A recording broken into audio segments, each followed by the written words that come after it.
Bonjour à tous et bienvenue dans Cult & Click. On est là pour parler avec l'ami Kerr des films qui ont marqué les dernières semaines. En tout cas, quand nous étions tous confinés, comme ça, un petit peu bloqués, collés, serrés, comme certains disent, dans nos appartements, maisons, huttes, jardins, cavernes, grottes. Eh bien, on va vous parler de 3 films dans cette vidéo et de 3 films dans un autre. Et on va commencer tout de suite par Birds of Prey. Je tiens juste à préciser qu'il y aura des spoils dans ces films. Non pas par manque de respect, mais par envie de vous en parler directement. Tout de suite avec Kerr. Alors, Birds of Prey et la fantabuleuse histoire de Harley Quinn, tel était son vrai titre, qui a d'ailleurs été modifié aux États-Unis. Il est sorti juste avant le confinement et il s'est énormément vautré. Enfin, il est sorti en janvier, fin janvier aux US. Il s'est vraiment vautré au box-office. Beaucoup de critiques réalisées par Cathy Yan. Un beau casting quand même. Margot Robbie, Mary-Elizabeth Winstead notamment, Journey Smollett, Ewan McGregor. Enfin, voilà. Et j'avais lu énormément de choses très négatives sur le film. Je l'ai regardé sans rien attendre de particulier. Et en fait, je trouve que le film est sympathique. J'ai passé un moment plutôt agréable, mais il a d'énormes défauts. Et pour moi, le premier des gros défauts de ce Birds of Prey, c'est Harley Quinn. Non pas que Margot Robbie soit une mauvaise Harley Quinn, même si moi qui aime beaucoup le personnage d'Harley Quinn, je trouve que son Harley Quinn à elle est assez moyenne. Mais ça, c'est la conséquence en fait de Suicide Squad. Ils ont essayé de garder une espèce de cohérence avec Suicide Squad, une continuité notamment vis-à-vis du Joker, et qu'il n'y ait pas une trop grande rupture entre ce qu'elle avait fait sur Suicide Squad et dans Birds of Prey, mais ils essayent quand même de la faire évoluer. Et je trouve que ça fonctionne pas. Le personnage d'Harley Quinn est plutôt loupé. Margot Robbie est pas au meilleur de sa forme, alors qu'elle a déjà montré dans plein de films comme Z for Zachariah, comme Loup de Wall Street, comme I, Tonya, etc., qu'elle était excellente. Et ça c'est vraiment un des points qui m'a déçu. Puis l'autre élément qui m'embête un peu, c'est que alors, il développe beaucoup, par exemple, le méchant, là, Roman Sionis, Ewan McGregor. Euh, mais les vrais Birds of Prey, il les développe pas assez. Et c'était l'enjeu du film, en fait. Parce que les Birds of Prey, c'est des super-héroïnes, mais qui sont pas dans les plus connus de l'univers d'ici. Et là, en fait, très clairement, dans le film, elle manque de background. Huntress, etc. Enfin, tout, en fait. Et c'est dommage. Même Black Canary, enfin c'est un élément qui affaiblit énormément le film, je trouve. C'est qu'on s'attache pas assez au personnage, on sait pas assez de choses sur elle. Et pourtant, elles sont campées par des super actrices. Mary-Elizabeth Winstead dans Fargo, elle est incroyable et c'est une super actrice. Journey Smollett qu'on avait vu dans Friday Night Lights, où moi je l'ai trouvée bluffante. Là, dans ce film, elle est anecdotique. Et je pense que c'est une des faiblesses du film. Alors après, en termes de film d'action, etc., c'est plutôt bien foutu, je trouve, même si c'est très surréaliste. Il y a un truc qui m'a fait marrer, c'est que ils se servent jamais d'armes. Donc Harley Quinn, elle met une raclée à tout le monde, alors il suffit juste de prendre une arme à feu et puis c'est réglé. Enfin, bon, voilà. C'est un film léger, c'est pas la catastrophe que j'attendais, mais voilà, c'est pas non plus un film qui m'a énormément marqué. Par contre, je trouve que toute la rage qu'il y a eu autour du film est vraiment pas justifiée, hein. T'en as pensé quoi, toi, de Birds of Prey? De mon côté, j'ai trouvé le film nul à chier. Vraiment, je me suis ennuyé avec un vent de force 4 qui m'arrivait dans la tête. Je me suis ennuyé de fou. En fait, c'est incroyable. Il y a quelqu'un qui a dit, quand il regardait Suicide Squad, oh, le film est vraiment nul, mais Margot Robbie, elle en tire vraiment une épingle du jeu. Et du coup, quelqu'un s'est dit, oh, ça veut dire on va vendre plein de places sur Margot Robbie, c'est génial, on va faire un film qui est que sur ce personnage qui a été tiré d'un film qui était nul. Mais on va prendre un personnage et puis du coup, comme elle était tout le temps en slip, eh ben ça va être Margot Robbie en slip qui va taper des gens, qui va ensuite s'habiller différemment pour taper d'autres gens. Mais c'est un film qui est nul, qui arrive jamais à se mettre d'accord sur le fait, est-ce que c'est une méchante, est-ce que c'est une gentille, est-ce que c'est une pourrie, le film ne sait pas. Les personnages qui sont autour, ils sont tous aussi complètement stupides les uns que les autres. Alors qu'en plus vous connaissez le background de certains dans l'univers d'ici, notamment Canary. Alors là, vous allez vous marrer. Mais franchement, je préfère de loin la première saison de Arrow à ce film. Au moins, quand ils voulaient tenter une vanne, on savait qu'ils n'étaient pas à l'aise. Là, le film, il est jamais à l'aise. Alors qu'il a envie de te dire, moi, mais je suis une comédie. Mais je suis une comédie. Et l'accent, et on sent que Margot Robbie tient pas le personnage à chaque scène. Franchement, quelle déception. Et c'est un peu un film qui participe, à mon avis, sur le fait que Margot Robbie a fait un démarrage tonitruant et que là, elle ne tient pas la hauteur à laquelle les studios ou les spectateurs l'ont mis. Vraiment, déception, j'en attendais rien. Mais voilà. Je l'ai regardé en me disant, oh, je vais me faire une petite bouffe, etc. Petit steak, petit barbecue.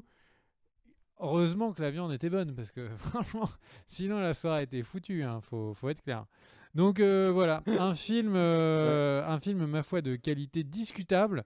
Bon, je vous invite à Moi, en il y a un discuter du truc. coup, mais... Je voulais juste rajouter un truc, c'est un des éléments qui a fait que, au final, je lui ai trouvé certaines qualités, c'est que j'avais pour le coup vraiment l'impression de voir un comics. Tu sais, un comics à 13 second degré, ton léger. Et là, pour le coup, le film est clairement assume ce côté-là. Et d'ailleurs, il y a quand même, là pour l'instant, il y a 2 projets officiels encore avec Margot Robbie en Harley Quinn. C'est donc le Suicide Squad avec de James Gunn et le Gotham City Sirens. Est-ce qu'il va être maintenu ou pas avec l'échec de Birds of Prey? On verra. Film suivant? Et avant, Tiens, parle-nous de Bad vraiment, Boys. le film, moi je peux pas te laisser dire que c'est un comics. Le film, c'est pas un comics du tout.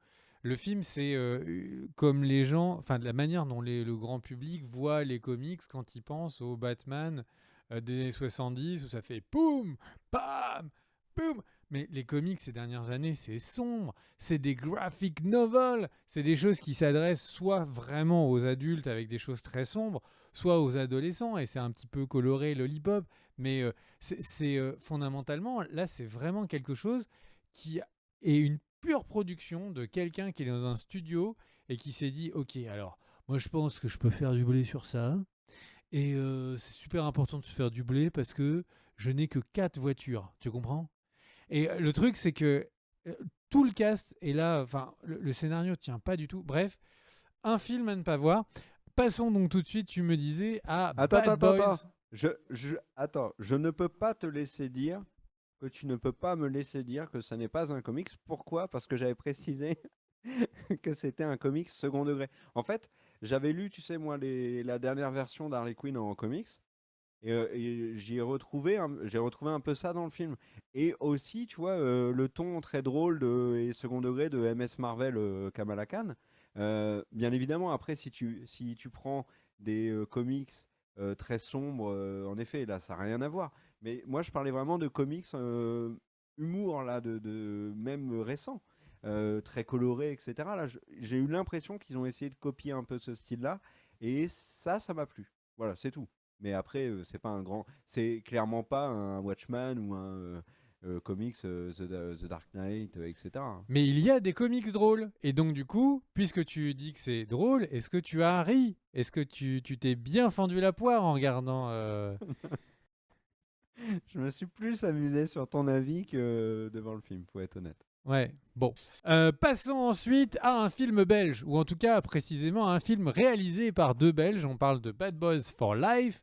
Bad Boys for Life, donc, qui est réalisé par Bilal Fallah et Adil El Arabi. Eh bien moi j'ai été extrêmement impressionné par Bad Boys for Life. J'étais impressionné par les 2 réalisateurs qui ont réussi, malgré le fait que ce n'étaient pas des Américains, et surtout par leur jeune âge. Et les deux sont en 86 et 88. Vraiment des gars qui sont des petits jeunes qui ont réussi comme ça à arriver à Hollywood, à réaliser Bad Boys for Life. Et derrière, alors, ils vont réaliser Le flic de Beverly Hills 4. Alors oui, certes, c'est des films de commande. Mais franchement, bravo à ces 2 réalisateurs, je suis impressionné. Maintenant, sur le film, no comment, j'ai trouvé ça nul, complètement nul. C'est un peu moins insipide. T'es impressionné, c'est nul. Ah non, mais impressionné parce qu'il faut quand même en arriver là. C'est-à-dire qu'il y a une maîtrise technique. Les films, quand on dit ils sont nuls, on est en train de parler de techniquement des films qui sont relativement irréprochables et on se focus sur l'histoire. Et fait est que l'histoire est catastrophique. En fait, on a vraiment la sensation que le film, c'est Will Smith qui a parlé à sa femme et qui a dit, bon, voilà, j'étais King of the Cool, j'étais le prince de Bel-Air, j'étais le mec le plus cool. Et là maintenant, les Jones, vraiment les punkeux, les gothiqueux, j'arrive plus à leur parler, ils savent plus qui je suis et tout. Je vais faire une chaîne YouTube et je vais faire Bad Boys for Life et je vais faire du rap. Voilà. Et j'ai vraiment l'impression que ce film est centré autour du fait que Will Smith n'arrive pas à vieillir.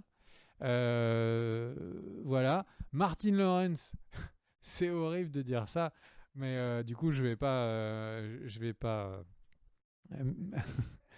Mais enfin, il a vraiment pris un coup de pied. Si vous voyez le film, vous verrez. Mais du coup, globalement, on a vraiment un film qui est, mais c'est des clichés de clichés. Et du coup, comme ils veulent faire Jones, ils deviennent potes avec la police un peu scientifique qui fait du hacking. Mais enfin, c'est 21 Jump Street compris par des gens dans des EHPAD à qui on explique qui c'est Monsieur Internet. Enfin, le film, il est complètement has-been de tout. Et alors, la moralité à la fin, enfin, pour le coup, bon, je me permets de vous spoiler parce que ça ne change rien au scénario. Enfin, ça ne vous. Mais le fils de Will Smith, qui clairement n'a aucun trait de ressemblance avec Will Smith, qui est un jeune portoricain, qui ne ressemble en rien. Enfin, c'est impossible de mixer de la génétique. Et là, pouf. Et là, c'est un gars qui n'a aucun rapport avec Will Smith qui apparaît. Mais le fils qui tue tout le monde pendant tout le film, mais à la fin, bon, en fait, c'est quand même un peu le fils de Will Smith, donc il fera un peu de la tôle, mais il sera quand même un peu cool. En plus, on sent que le film a une petite ambition de se dire, bon, sur un malentendu, je vais peut-être être le Fast and Furious de l'année, mais pas du tout, mon pote.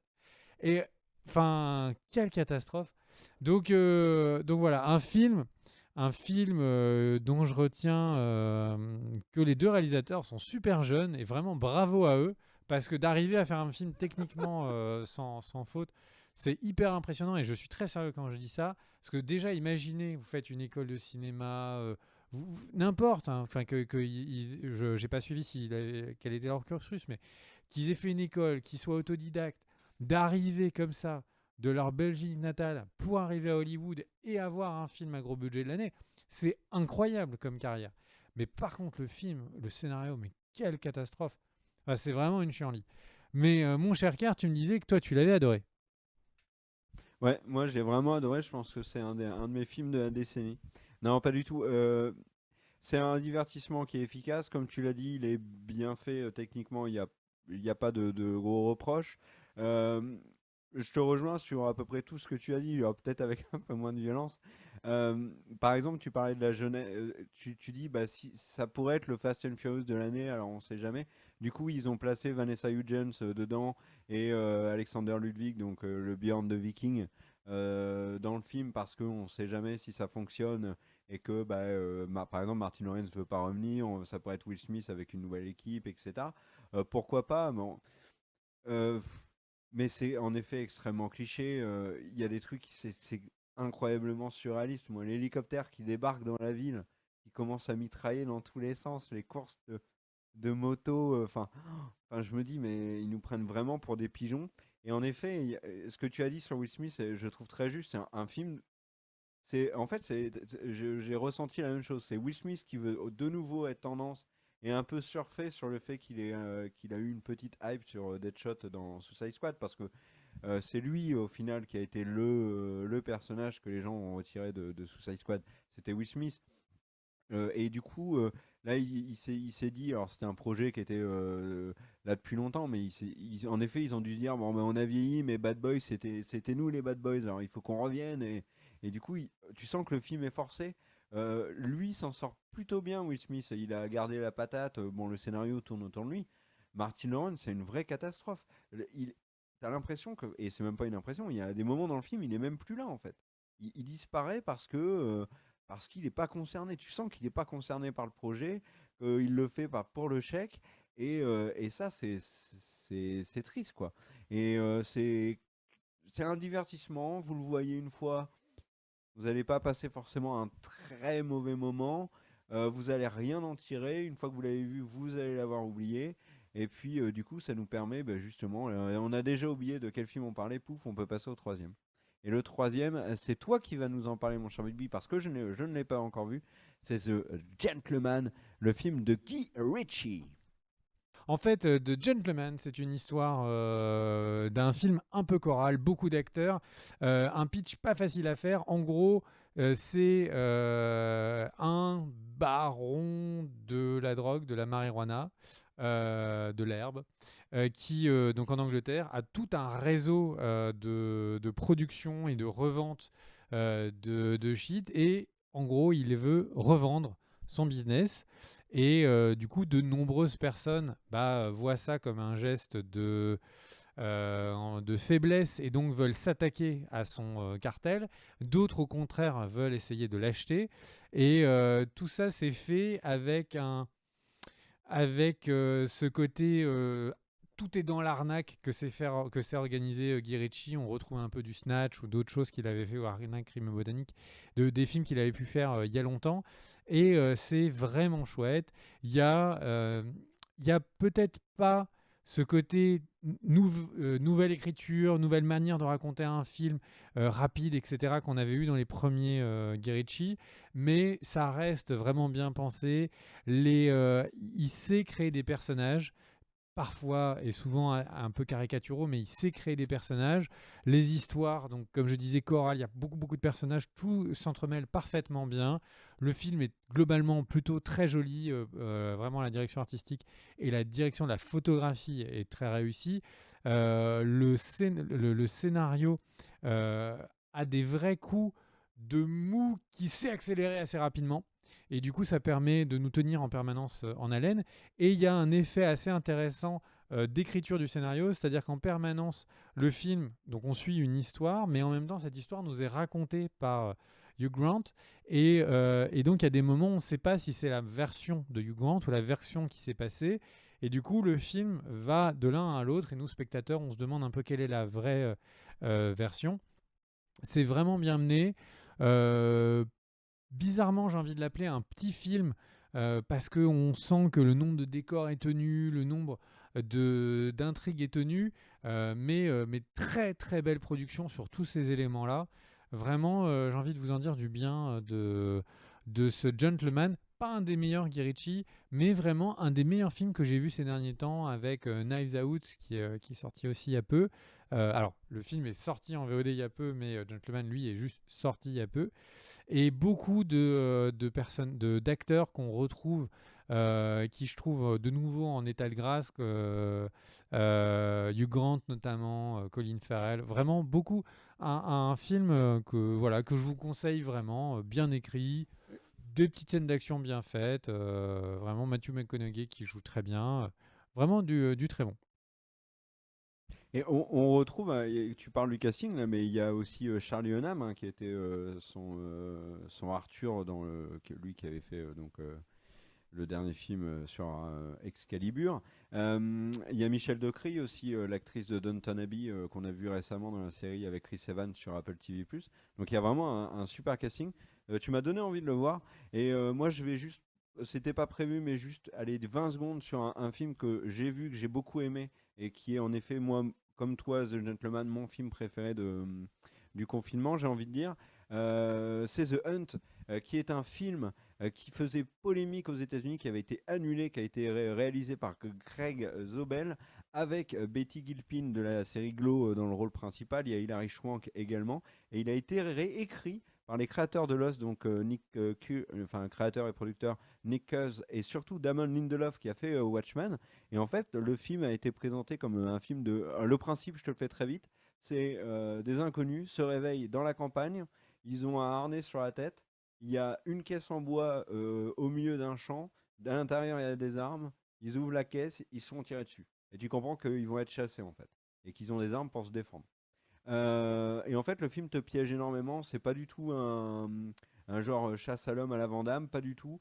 Et moi, j'ai vraiment apprécié The Hunt. C'est un film plein de surprises. Et je veux pas trop en dire. Donc, je vous laisse goûter The Hunt. Voilà pour cette vidéo. Je te laisse le mot de la fin, mon cher Bigby. Eh bien, on vous a parlé de un bon film et deux mauvais suivant moi, l'inverse pour Kerr. Du coup, eh bien, à vous de deviner lesquels c'était les bons films. Non, je pense que notre avis était assez clair. En tout cas, on vous invite à regarder Gentleman et si vraiment vous êtes super curieux de regarder les deux autres. Mais voilà. Bravo à ces deux réalisateurs belges. C'était très très dur ce qu'ils ont fait. Par contre, voilà, pour le reste du film, on repassera. Et ça fait vraiment plaisir de retrouver Guy Ritchie comme ça. Et tu parlais de Charlie Hunnam. Il est devenu, je pense, son réalisateur, enfin, son acteur fétiche, et a raison, parce que je trouve qu'il joue très très bien dans le film. C'est un super acteur. Hein. Ouais. Merci à tous, des bisous. C'est pour ceux qui ne voient pas qui était Charlie Hunnam, c'était le héros de Sons of Anarchy. Voilà. C'était Jack Steller. Et de Pacific Rim. Du coup, n'hésitez pas à vous abonner Rim, bien sûr. à la chaîne. N'hésitez pas à mettre le petit pouce qui va bien si cette vidéo vous a plu. Et à très vite pour une prochaine vidéo sur la chaîne. Ciao, ciao. Let's go!